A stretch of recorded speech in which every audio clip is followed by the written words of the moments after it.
Okay, we're here today with the general manager of Black Pine Spas, Mike Nikahi. Just had a few questions. Thanks for taking a moment on this, Mike. And we're asking about hot tubs and really want to know what's a really popular hot tub and why. What is a really popular hot tub? I would say today one of our best-selling hot tubs are swim spas. They are larger, sort of 8 by 12, 8 by 14, 8 by 16, clear up to 8 by 20 footprints that are both swim, exercise, and hot tub sort of multifunction units. They've been gaining a lot of popularity in the last 3 or 4 years because of their sort of multi-purpose functions, and they've been one of our top-selling units so far. Nice. And what's the most popular, or most common mistake first-time buyers make and should avoid if they're looking at a swim spa?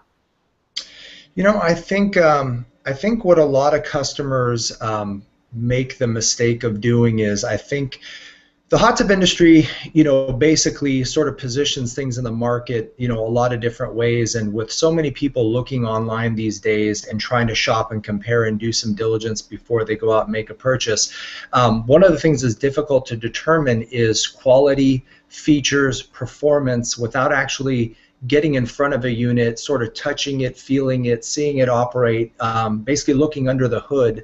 A lot of buyers or prospective buyers either sometimes make a decision to purchase online without doing that homework, and sort of what they do is they just go after what would be perceived value, and that is something that's a bit of a challenge for all of us local dealers because you can make something look good from sort of a features and benefits standpoint from a picture and sort of some specifications on a website, but really a lot of those things don't really have that same value in person because, for example, jetting is a perceived fallacy in this industry. A lot of consumers believe that more jets is better. Well, a lot of hot tub manufacturers sort of, feed into that, and they'll create a hot tub with 100, 150 jets, and what they'll do is they'll make those jets smaller, which in turn costs less, where they could actually put in, say, 40 or 50 larger jets, which may cost more, but ultimately they're going to be more therapeutic to the customer. So it's things like that that customers just, don't really have the ability to see or understand unless they actually go and visit some of these things and purchase, in person, because a hot tub can be a very, very expensive investment, and it does require some diligence, namely in person. Nice. So what you're basically saying, it's of serious benefit to come into a showroom and see and demonstrate what you have available. So it's not just conception, but they can see firsthand. So you have those available for people to see. Now, do you do testing? Like they're able to do testing of these, or? Absolutely. We even recommend it. We keep several models in our showroom wet and filled, whether it's a swim spa that somebody wants to actually try and swim and exercise in, or just a hot tub that they want to sort of see what the bathing experience and the therapy experience is going to be like. So yeah, we actually highly recommend it, and we definitely do provide wet tests for customers. And do they have to make an appointment, or is this on the spot something they can do? Making an appointment is always better. We try to do it either sometimes in the early hours in the morning or the late afternoon, so they're not, they're not inconvenienced by other shoppers that may come in, and it would allow them to have a little more privacy in testing. So we do try to set appointments for those.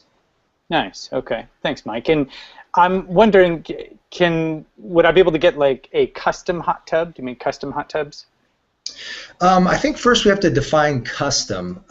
Custom in a sense where a consumer can walk in and pick size, shape, placement of jets, number of pumps. That sort of thing is really not available through most major brands built across the country. Most hot tub manufacturers produce, similar to vehicles, some set specific models, and then a consumer basically chooses one of those models. However, our manufacturer is a little more unique. They do allow a good level of customization, and by that I mean we have 30 unique models that we offer to the consumer when they walk in the door. Each of those models can be available in what might be 1 to 4 different jet counts. So take, for example, our Island Series line. We have a model that's got a lounger called the Grand Bahama. A consumer can walk in and pick that model and choose a 30 jet, 40 jet, 50 jet, or 60 jet package. So they're able to sort of pick and choose what they might want from a jetting standpoint, and then from there we roll into sort of other features and options, like do they want a stereo on the spa? Do they want waterfalls? Do they want lighting package? For example, lighting breaks down into 4 different specific lighting packages. So there is a good amount of customization that can be done. It's just not literally from the ground up. Nice. So basically I can customize a multitude of options, but the set parameters that the tubs come in is not customized. But that sounds like enough for me to get excited. So how much can I expect to spend on average to run and maintain a hot tub if I wanted to get one? This is an area you got to be really careful with and do some diligence. Spas can run $30, $40, $50 a month if they're not insulated properly, or if the equipment's not energy efficient. Our particular brand that we carry is tested by the California Energy Commission as well as several other state agencies, so that you actually get a proper legitimate expectation of what your operating cost would be. So for us, for example, most of the hot tubs we sell operate between $15 to $20 a month. And that's keeping that spa at about 100 to 104 degrees and using it a few times a week. And that's a realistic expectation. And then from a maintenance standpoint, chemicals, care, things like that, that can be somewhere between, say, $10, $20 a month, just depending on the usage, the frequency, the bather load. Those things are a variable that will determine how much chemicals you're consuming on a monthly basis. Well, that doesn't sound bad, especially when you consider to run a dehumidifier. Sometimes it will cost you $20 a month right there. So sounds pretty efficient. So I've got a room for a hot tub, and I'm considering a 220 hot tub. As far as power goes, I can get more jets, as I understand it, and heating options. But does it cost more on average to have an electrician come in and hardwire this for me, or? Most hot tubs that you're going to find, walking into a showroom, online, offline, it really doesn't matter. Most of your hot tubs out there today are going to be 220 volt, 50 amp systems. There are some outliers that require as much as 60 or 80 amps. But 50 amps is sort of the standard out there, and that does require a hardwired setup. So after the tub is delivered, or sometime before the tub is delivered, generally a consumer will contract an electrician to come out and install this 220 line, as it is a dedicated line.